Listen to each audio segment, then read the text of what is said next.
Assalamualaikum warahmatullahi wabarakatuh. Alhamdulillah wassalatu wassalamu ala Rasulillah wa ala alihi wa ashabihi wa mawala la haula wa la quwwata illa billahil aliyil azim. Sobat sewot yang dirahmati Allah dan disayangi Rasulullah Shallallahu alaihi wasallam. Khusus edisi malam ini mari kita perbanyak bacaan takbir ya.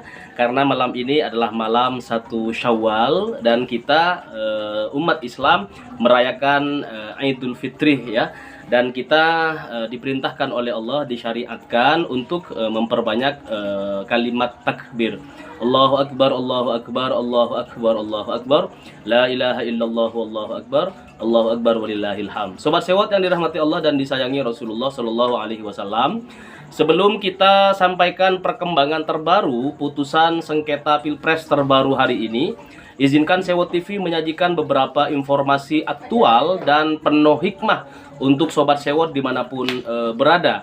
Nah, berikut informasi selengkapnya buat Sobat Sewot sekalian. Semoga barokah dan semoga penuh dengan manfaat. Kita awali dengan informasi ribuan jamaah Masjid Aulia yang tersebar di Kecamatan Panggang, Kabupaten Gunung Kidul, Daerah Istimewa Yogyakarta, merayakan Idul Fitri 1445 Hijriah lebih awal, yakni pada hari Jumat kemarin tanggal 5 April 2024. Mereka mendatangi masjid-masjid Aulia di sejumlah titik untuk melaksanakan ibadah sholat Idul Fitri 1445 Hijriah. Nah, Sobat Sewot yang dirahmati Allah, yang bikin heboh adalah pernyataan salah satu pimpinan jamaah Aulia. Ia mengaku telepon Allah ya untuk menggelar Idul Fitri lebih dahulu. Kira-kira narasinya seperti ini. Saya telepon langsung kepada Allah Ta'ala, katanya beliau. Ya Allah, kemarin tanggal 4 malam 4. Ya Allah, ini sudah 29. 1 Syawal kapan, katanya. Allah Ta'ala hadir kok tanggal 5 Jumat. Nah, kata pimpinan jamaah Aulia Raden Ibnu Hajar Pranolo ya. Jadi ini satu kejadian yang sangat luar biasa. Ini kita tidak mau bahas terlalu dalam, tetapi ingin sekedar mengingatkan kepada seluruh sahabat sewot dimanapun berada bahwa kalau kita analisa perkataan dari pimpinan jamaah Aulia ya, Raden Ibnu Hajar Pranolo ya, yang mengatakan melakukan telepon kepada Allah Subhanahu wa Ta'ala, ini satu hal yang sangat janggal. Dan Sobat Sewot, tentu ini keluar dari kaidah tauhid ya. Kalau dalam ilmu tauhid kita mengenal sifat-sifat wajib bagi Allah, juga ada sifat-sifat yang mustahil bagi Allah, ada juga sifat yang jaiz. Kita lihat, coba kita cek aja ya di sifat misalnya sifat yang wajib. Allah memiliki sifat mukhalafatuhu lil hawadisi, bahwa Allah itu tidak sama dengan makhluk yang baru ya. Handphone Sobat Sewot ini adalah teknologi terbaru ya. Sedangkan Allah ini selain beda dengan makhluk yang baru ya, Allah juga punya sifat qadim, maha dahulu gitu. Artinya apa? Sifat qadim Allah pertama ini tidak akan sama tentu dengan sifat dengan produksi handphone yang baru belakangan terakhir ini. Kemudian ada handphone gitu kan, beberapa belas tahun lah gitu kan. Sebelum-sebelumnya telepon tuh nggak pernah ada Sobat Sewot. Kontak batin para aulia ada gitu kan. Tetapi untuk misalnya kemudian Raden Ibnu Hajar Pranolo ini mengatakan bahwa sebelum melaksanakan Idul Fitri ya, pada hari Jumat gitu kan, tanggal 5 kemarin gitu, ini melakukan kontak via telepon kepada Allah Subhanahu wa Ta'ala. Ini satu boleh dikatakan ini satu kebohongan publik yang sangat luar biasa, karena tidak sesuai dengan tuntunan dan ajaran syariat Islam terkait masalah tauhid ya, ilmu tauhid yang saya tidak mau terlalu dalam kepada ilmu filsafat dan lain sebagainya. Kita ambil ilmu paling dasar, ilmu ketauhidan yang menyatakan bahwa Allah itu adalah mukhalafatuhu lil hawadisi. Salah satu sifat wajib Allah Subhanahu wa Ta'ala adalah Allah wajib berbeda daripada makhluk-makhluk yang baru ya, termasuk komunikasi via telepon itu adalah komunikasi terbarukan gitu, baru gitu. Jadi Allah itu tidak akan pernah sama dengan makhluk yang baru. Jangan kemudian mengkaitkan handphone dengan Allah Subhanahu wa Ta'ala yang malam hari ini namanya benar-benar diagungkan di seluruh dunia, malam 1 Syawal, dengan mengatakan Allahu Akbar, Allahu Akbar, Allah yang maha besar, Allah yang maha besar, la ilaha illallah wallahu akbar, tidak ada Tuhan selain Allah, Allahu Akbar walillahil hamd, Allah yang paling besar, yang maha besar, dan segala puji adalah bagi Allah Subhanahu wa Ta'ala.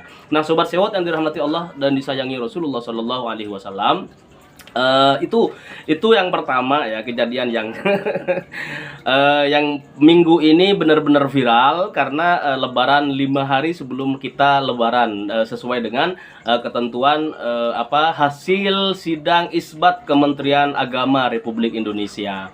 Nah itu ya, jadi Raden Ibnu Hajar Pranolo sebagai pimpinan Jamaah Aulia yang mengaku telepon Allah Subhanahu wa Ta'ala dan sesuai dengan arahan Allah kemudian melaksanakan Idul Fitri lebih awal pada tanggal 5 hari Jumat ya, tanggal 5 April 2024, sobat sewot. Nah, sobat sewot yang dirahmati Allah dan disayangi Rasulullah Shallallahu Alaihi Wasallam, kemudian kita ke informasi yang berikutnya ya.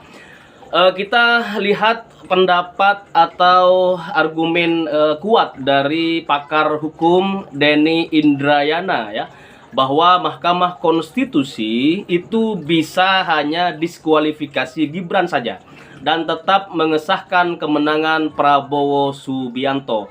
Nah itu kata pengamat atau ahli hukum Denny Indrayana, sobat sewot.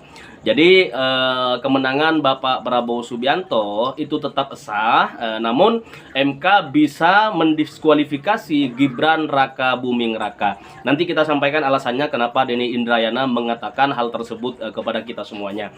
Nah, sobat sewot, nantinya Bapak Prabowo ini dilantik dan akan diusulkan 2 nama pengganti yang akan diputuskan oleh Majelis Permusyawaratan Rakyat atau MPR RI setelah pemerintahan baru bergulir ya, pemerintahan Bapak Prabowo Subianto bergulir.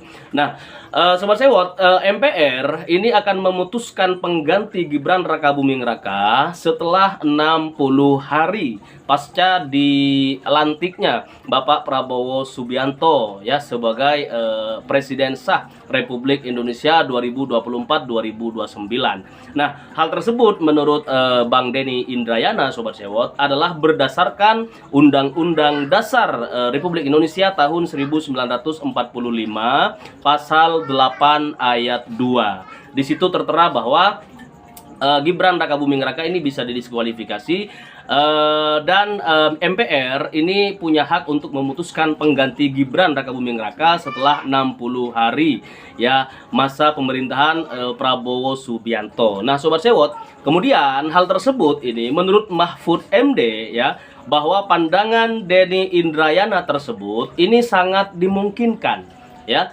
Menurut kalian, sobat sewot dimanapun berada, ini apa pendapatnya gitu kan?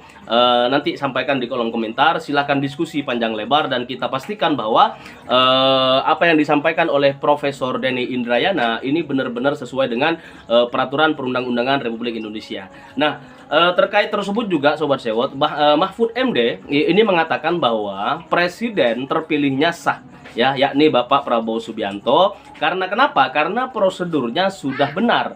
Itu menurut Bapak Mahfud MD gitu. Lalu wapresnya bagaimana? Nah, wapresnya menurut Mahfud ini karena cacat prosedur dianggap tidak bisa dilantik misalnya. Itu kan opsi kata siapa, Prof Mahfud MD gitu. Nah, terserah MK-nya saja, begitu kata Mahfud MD. Jadi sobat sewot, kalau persoalan Bapak Prabowo Subianto ini sebenarnya sudah selesai di hasil analisa Mahfud MD dan hasil penyampaian dari apa yang disampaikan oleh Bang Denny Indrayana gitu, Prof Denny Indrayana. Ini sudah pakar semuanya. Mahfud MD juga mantan ketua Mahkamah Konstitusi. Jadi nggak sembarang ngomong gitu. Ini sesuai fakta dan sesuai prosedur dan aturan hukum yang berlaku tentunya. Nah, Soal misalnya wapres yang cacat prosedur Gibran Rakabuming Raka ini bisa dianggap tidak sah oleh MK. Itu opsi kata Mahfud MD. Jadi terserah nantinya MK akan memutuskan bagaimana tanggal 22 April 2024 yang akan datang. Sudah tinggal menghitung hari Sobat Sewot. Bersabarlah dan kita memohon kepada Allah Subhanahu wa taala semoga keputusan-keputusan yang akan diambil oleh Mahkamah Konstitusi ini menjadi keputusan terbaik untuk seluruh kepentingan masyarakat Indonesia dan kepentingan negara kesatuan Republik Indonesia sejak tahun ini hingga puluhan bahkan ratusan tahun ke depan. Ini demi demokrasi yang berjalan sehat, demi demokrasi yang terus berlandaskan akal sehat dan diskusi-diskusi yang tidak ada matinya. Kalau kemudian diskusi dibungkam di sana sini, kemungkinan demokrasi ini akan terbunuh ya secara sadis Sobat Sewot. Nah, Sobat Sewot yang dirahmati Allah dan disayangi Rasulullah SAW, Allahumma sholli ala sayyidina Muhammad wa ala ali sayyidina Muhammad.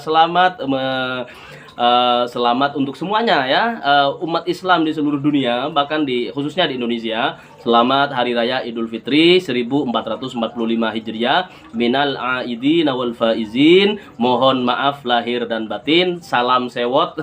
Assalamualaikum warahmatullahi wabarakatuh. Allahumma sholli ala sayyidina Muhammad wa ala ali sayyidina Muhammad.